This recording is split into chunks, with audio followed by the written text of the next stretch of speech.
Hello नमस्कार साथियों, स्वागत है आप सभी का हमारे इस यूट्यूब चैनल पे। साथियों, आज हम लोग बात करने वाले हैं भारतीय संविधान सभा के बारे में। भारतीय संविधान सभा के बारे में डिस्कस करेंगे।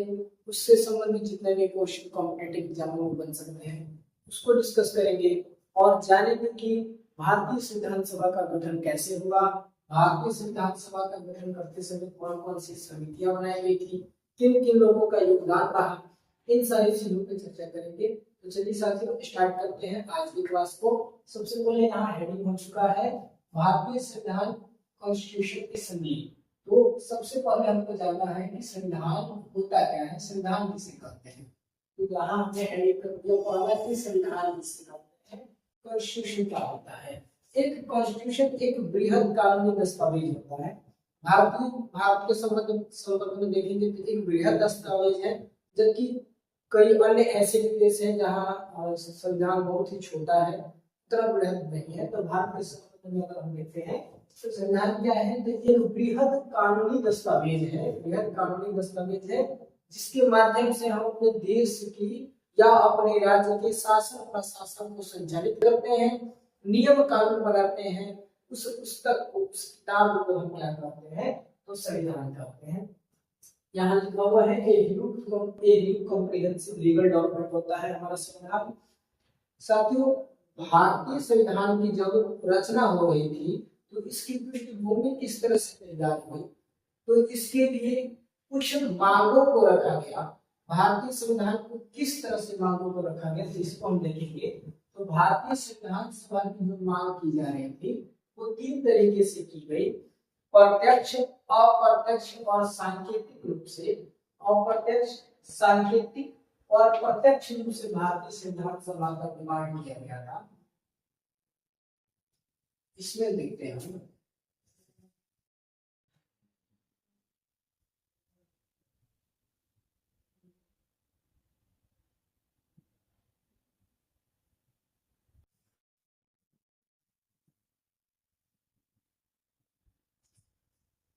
यहाँ देख लेते हैं कि हमारे संविधान सभा की जो मांग की गई थी वो किन किन तरीकों से की गई थी। 3 तरीके थे।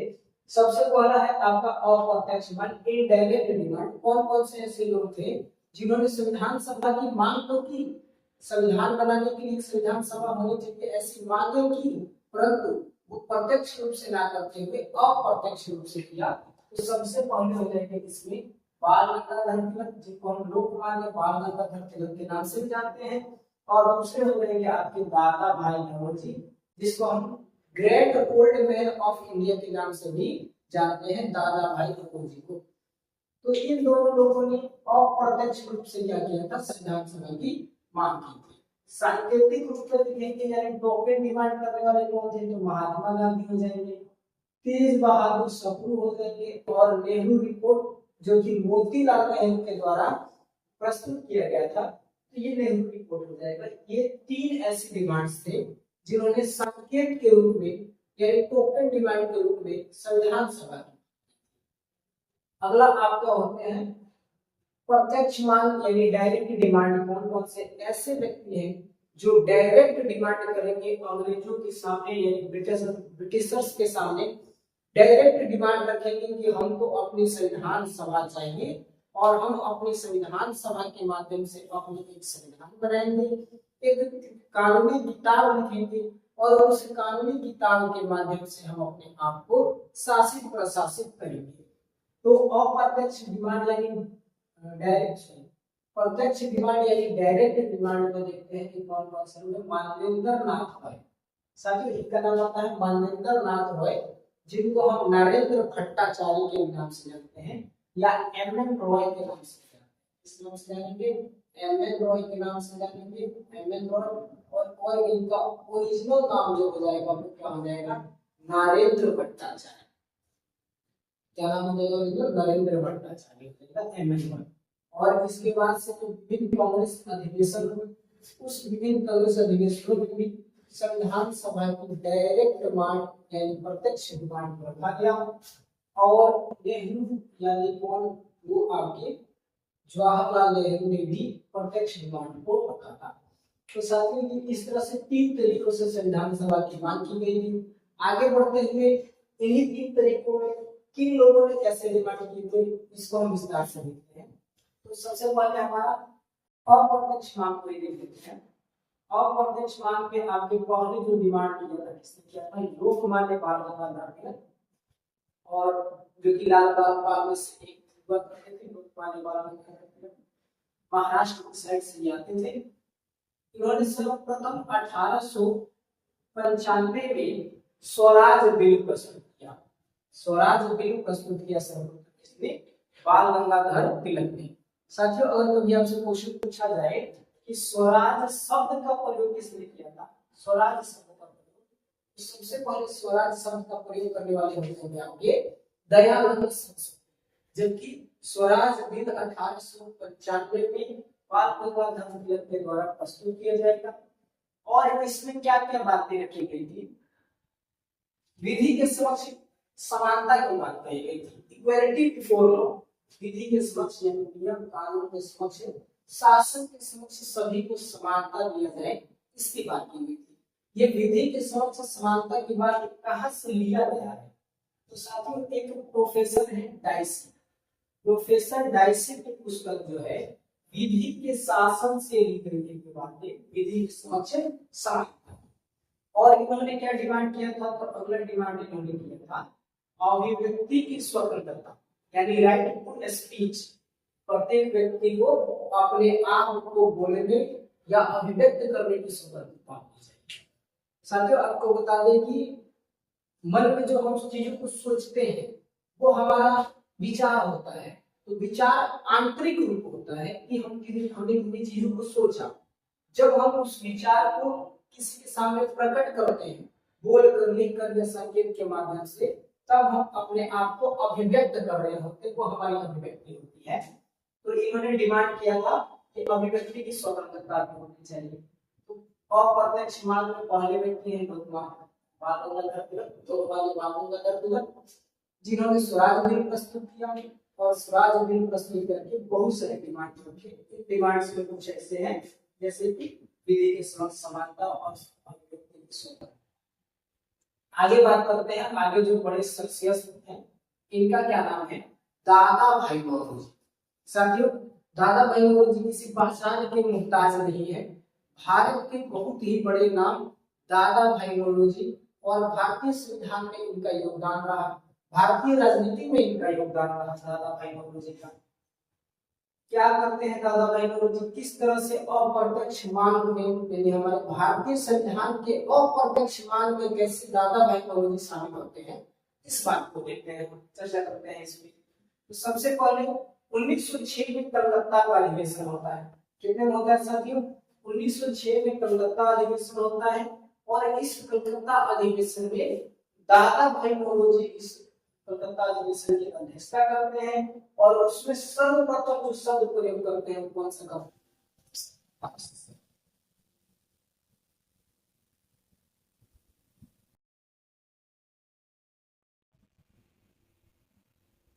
दादा भाई नौरोजी पहले भारतीय बने, ऐसे पहले भारतीय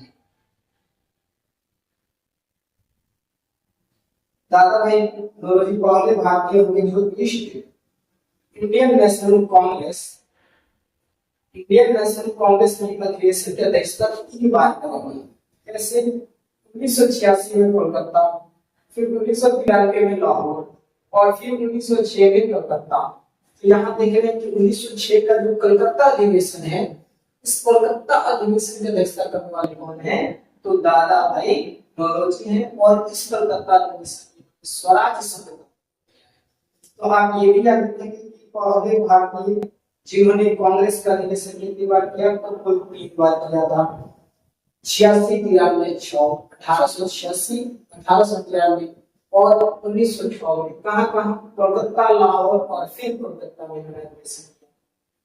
दादा भाई नौरोजी को हम grand old man of India के नाम से नहीं जानते हैं। अच्छा साथियों, अगर क्वेश्चन किया जाए कि great old man of India के नाम से अगर हम दादा भाई नौरोजी को जानते हैं, तो कौन से ऐसे शख्स या कौन से ऐसी महिला थी जिनको हम grand old lady of India के नाम से जानते हैं? तो साथियों नाम याद रखेंगे आप, अरुणा आसफ खान। अरुणा आसफ खान को हम the great old lady of India के नाम से जाना जाता है। और क्या चीज से, तो मिस्टर नेहरू मार्जिन, हम इनको मिस्टर नेहरू मार्जिन के नाम से भी जानते हैं। Mister Nehru margin, Nehru margin क्यों कहा जाता है, क्योंकि ये पहले व्यक्ति थे जो कि लंदन में चुनाव जीते थे। और कहां से जीते थे, तो फिल्सबर्ग नाम का जगह था, ठीक है, फिल्सबर्ग नाम का जगह था, जहां से ये हाउस ऑफ कॉमन के सदस्य थे। इसके सदस्य house of common, house of common के सदस्य बने थे, जिसको हम भारत में लोकसभा कहते हैं। तो ये फिल्सबर्ग से चुनाव जीतते हैं, लंदन के फिल्सबर्ग से, और हाउस ऑफ कॉमन के सदस्य बनते हैं। साथ ही कभी पूछ लिया जाए तो याद रखिएगा लिबरल पार्टी से, लिबरल पार्टी से जीते थे, ठीक है। और ये पहले व्यक्ति ऐसे नहीं थे जिन्होंने चुनाव लड़ा था, जीतने वाले प्रथम व्यक्ति थे, चुनाव लड़े और जीते दादा भाई नौरोजी उसमें प्रथम स्थान रखते हैं।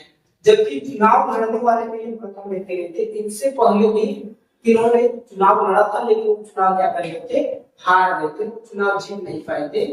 और इस क्रम में हम नाम याद रखते हैं लाल मोहन घोष का, इनका जी लाल मोहन घोष।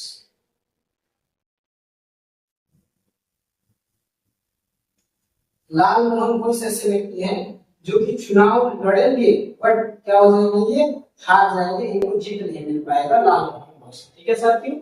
तो अभी तक हम लोगों ने दो लोगों के बारे में पढ़ा है, एक बाल गंगाधर तिलक और दूसरे पर दादा भाई नौरोजी। साथियों दादा भाई नौरोजी ने ही ब्रेन ऑफ वेल्थ का सिद्धांत दिया, धन निष्कासन का सिद्धांत वो दिया जाए, ब्रेन ऑफ वेल्थ धन निष्कासन का सिद्धांत किसने दिया, तो दादा भाई नौरोजी ने। इन्होंने अपनी पुस्तक लिखी थी, क्या नाम था उसका, poverty and un British rule in India.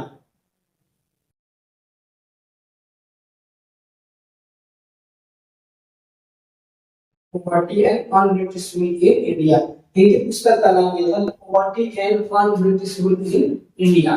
और इन्होंने इस पुस्तक में poverty and un British rule in India में प्रति व्यक्ति आय पहली बार कितना बताया था, तो 20 रुपया बताया था, प्रति व्यक्ति आय कितना, 20 रुपया बताया। तो साथियों बहुत सारे ऐसे फैक्ट्स हैं जिनके हमको दादा भाई नौरोजी के बारे में याद रखना होता है, इनसे बहुत सारे क्वेश्चन बनते हैं। मिस्टर नेहरू मार्जिन में पूछ लिया जाता है। नेहरू मार्जिन इसलिए कहा जाता है क्योंकि ये जो चुनाव जीते थे बहुत ही कम मार्जिन से जीते थे, इसलिए इनको मिस्टर नेहरू मार्जिन भी कहा जाता है। The great old man of India के नाम से भी जाना जाता है। स्वराज शब्द का प्रयोग किया था 1906 के कोलकाता अधिवेशन में। साथ ही ये भी पूछा जा सकता है दादा भाई नौरोजी के बारे में कि इंडियन नेशनल कांग्रेस के प्रथम पारसी अध्यक्ष कौन, तो प्रथम पारसी अध्यक्ष में दादा भाई नौरोजी का नाम आता है। प्रथम पारसी अध्यक्ष कौन थे, तो दादा भाई नौरोजी थे। साथियों तो हमने देखा अभी कौन सा, तो अभी देखा हमने अप्रत्यक्ष मांग में दादा भाई नौरोजी और बाल गंगाधर तिलक। अब आते हैं सांकेतिक मांग यानी टोकन डिमांड, कौन से टोकन डिमांड के माध्यम से, सांकेतिक मांग के माध्यम से संविधान सभा की डिमांड कर रहे थे। तो पहले व्यक्ति हो जाएंगे इसमें महात्मा गांधी। महात्मा गांधी ने 1922 में स्वराज शब्द का प्रयोग किया और महात्मा गांधी ने 1922 में स्वराज शब्द का प्रयोग करते हुए कहा था कि स्वराज ब्रिटिश संसद का कोई उपहार नहीं होगा, ये भारतीयों की क्या होगी, अधिकार होगा, भारतीयों की इच्छा की अभिव्यक्ति होगी, ना कि किसी ब्रिटिश संसद का उपहार होगा। तो हमको अपना स्वराज मिलना चाहिए। इस बात को किसने कहा था, महात्मा गांधी ने कहा था 1922 में स्वराज शब्द का प्रयोग कर। इसके बाद से देखते हैं कि तेज बहादुर सप्रू, तेज बहादुर सप्रू, और ये 1923 में, तेज बहादुर सप्रू 1923 में कॉमनवेल्थ ऑफ इंडिया बिल प्रस्तुत करते हैं। कौन सी, तेज बहादुर सप्रू 1923 में कॉमनवेल्थ ऑफ इंडिया बिल प्रस्तुत करते हैं, कॉमनवेल्थ ऑफ इंडिया बिल।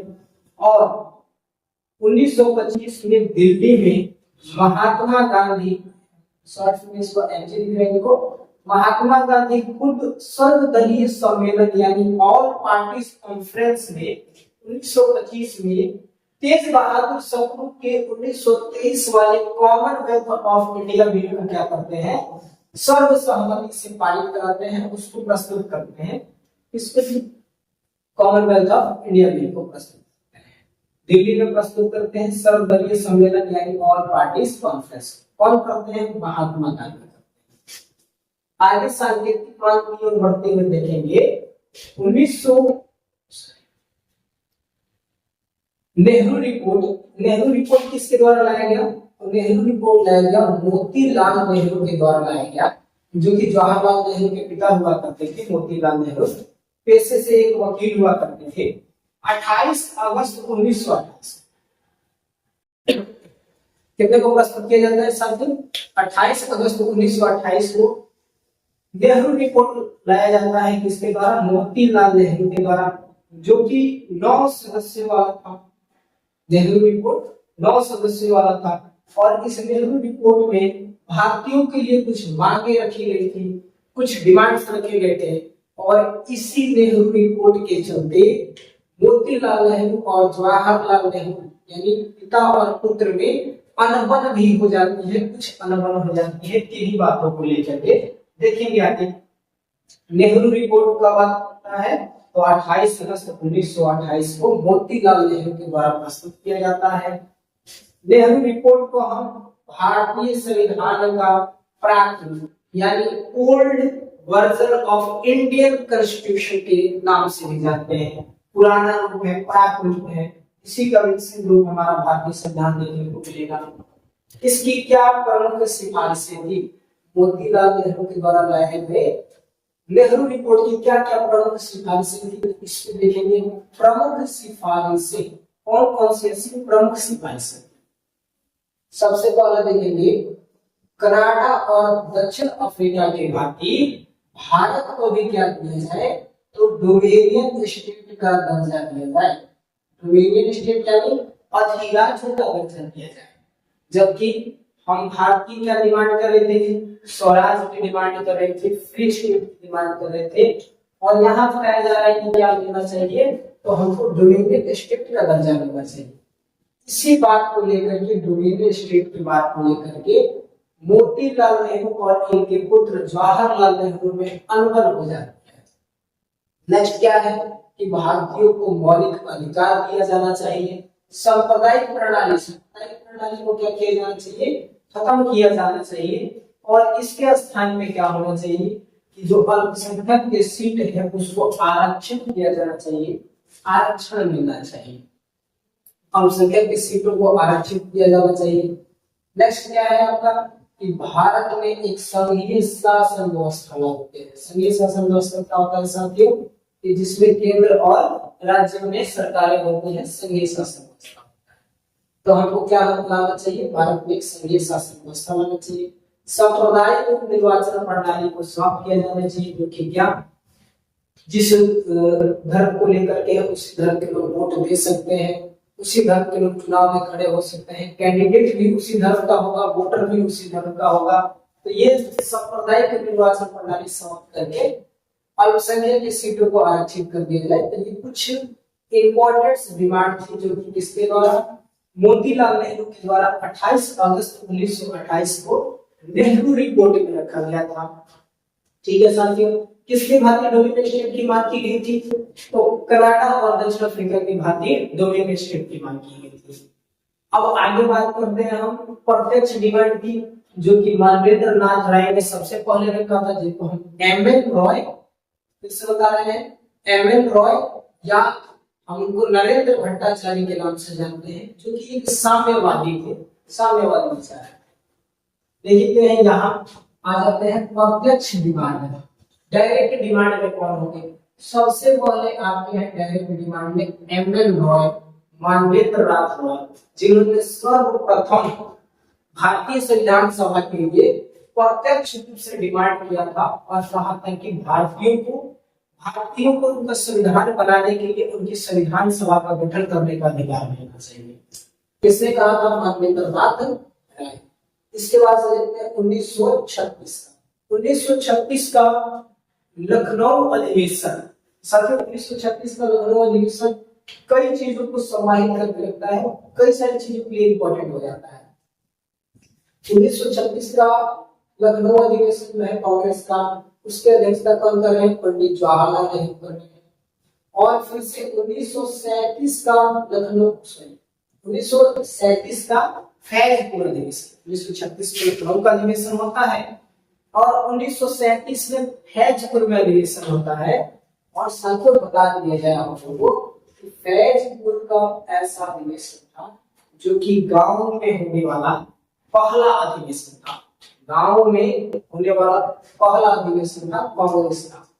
इसकी अध्यक्षता भी कौन करते हैं? इसकी अध्यक्षता भी करते हैं जवाहरलाल नेहरू।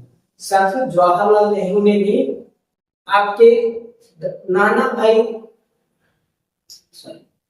दादा भाई नौरोजी की तरह 3 कांग्रेस अधिवेशन किए थे। कौन कौन से 3 कांग्रेस अधिवेशन किए थे?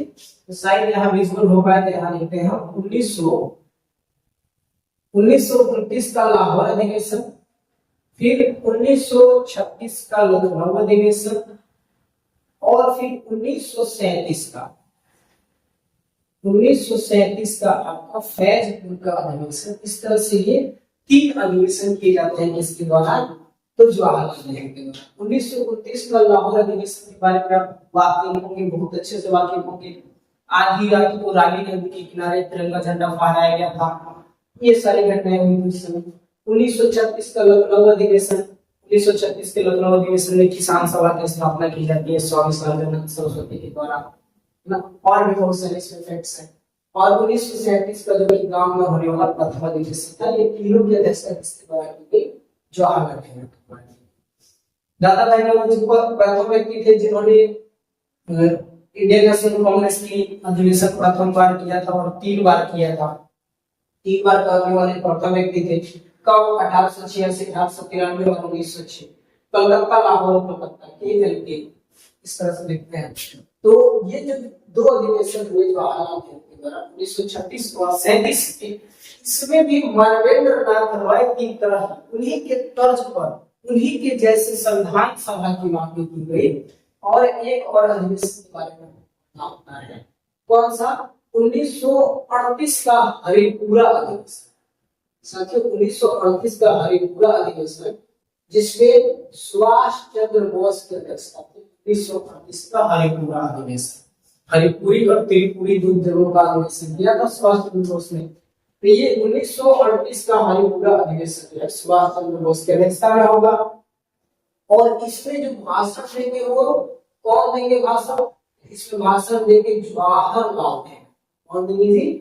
जवाहरलाल नेहरू। और जवाहरलाल नेहरू इसमें भाषण देते हुए अपने शब्दों में ये कहेंगे कि हम भारतीय अपनी संविधान सभा का गठन बिना किसी बाहरी हस्तक्षेप के और ऐसी संविधान सभा द्वारा करेंगे जिसका गठन वयस्क मताधिकार के आधार पर। ठीक है साथियों, बाहरी हस्तक्षेप नहीं होगा और ऐसी संविधान सभा का गठन करेंगे जिसका चुनाव जो होगा वयस्क मताधिकार यानी 18+ वाले सब वोट करेंगे। तो साथियों आगे की क्लास में हम देखेंगे कि क्या जवाहरलाल नेहरू का जो ये भाषण था हरिपुरा अधिवेशन 1938 में, कि बाहरी हस्तक्षेप नहीं होना चाहिए, वयस्क मताधिकार के संविधान सभा के सदस्यों को चुना जाएगा, तो क्या ये सभी नियम प्रक्रियाएं लागू हो पाई या ना हो पाई? तो साथियों इस क्लास में इतना ही देखते हैं। अब संविधान सभा का पार्ट 2 अगला हम बनाएंगे, तब हम संविधान सभा की कुछ और इंपॉर्टेंट फैक्ट्स को डिस्कस करेंगे। तो साथियों आज के इतना ही, वीडियो को यही क्लोज करते हैं।